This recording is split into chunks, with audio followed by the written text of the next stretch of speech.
We have been reminded of countless times of just how exceptional they are for answering the call to serve, when law enforcement are under siege more than ever before.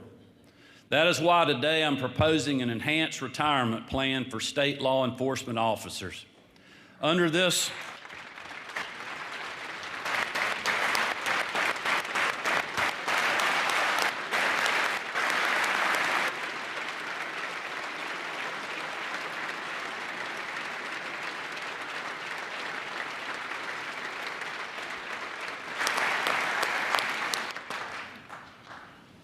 Under this new model, the state would provide a higher match to the 401k savings accounts of eligible public safety officers through a steeper contribution schedule.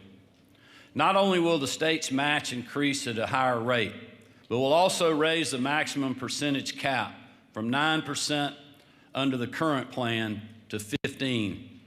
By year 10 of an officer's service to the state, 3 full years before they would reach the contribution cap under the current plan, they will already have obtained the new maximum match of 15%.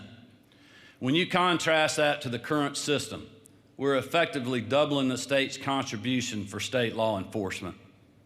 I believe this is well deserved, given the dangers that they face in today's world.